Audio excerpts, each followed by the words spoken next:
There's a continuing heatwave across southeastern parts of the country. Yesterday, parts of northwestern Victoria and southeastern parts of South Australia experienced their hottest January day on record, and today it's a continuation of that heat. Now it's that heat that's combining with very strong winds ahead of a cold front, with a damaging wind, a severe weather warning for damaging winds current with those north to northwesterly winds, that's creating this particularly dangerous fire situation. As you mentioned, there's a number of districts across Victoria that are reaching the catastrophic level. That includes the southwest, the Wimmera, the Northern Country and the North Central, but as well we've got the Central District that's marginally catastrophic, and so that's includes the surrounding areas of Melbourne.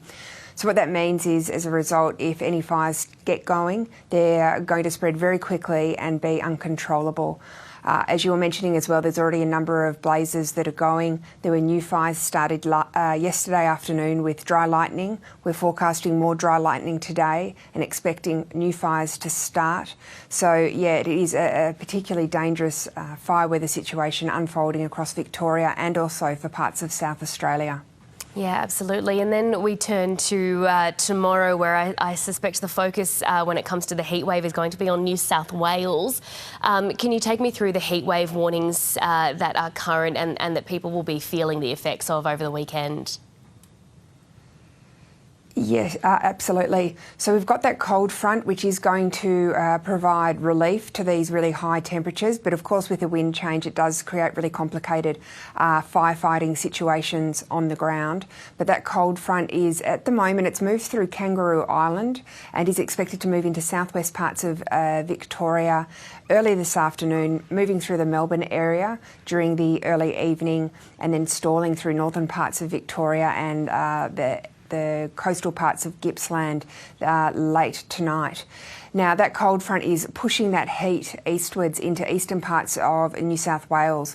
So it's becoming very windy across the southeastern parts of New South Wales, but as well, tomorrow will be their peak heat day.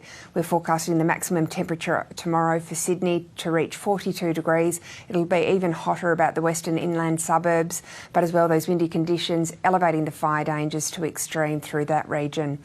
With regards to the heatwave warnings, it will start to contract into eastern parts of New South Wales tomorrow, with much cooler temperatures across Victoria, South Australia and Tasmania in the wake of this front, forecasting maximums to drop down into the mid-20s across those regions, but those mid to high 40s pushing into New South Wales. All right, let's turn to North Queensland now, where there's already been a significant amount of rain over the last week or so, but now they're bracing for more over the weekend. Yeah, absolutely. Since Christmas, there's been a huge amount of rainfall across northern and northwestern Queensland, and there's still a number of major flood warnings as that a huge amount of water is making its way very slowly downstream. At the moment, however, we do have a low pressure system, a tropical low that's developed in the Coral Sea and has been deepening over the last 24 hours.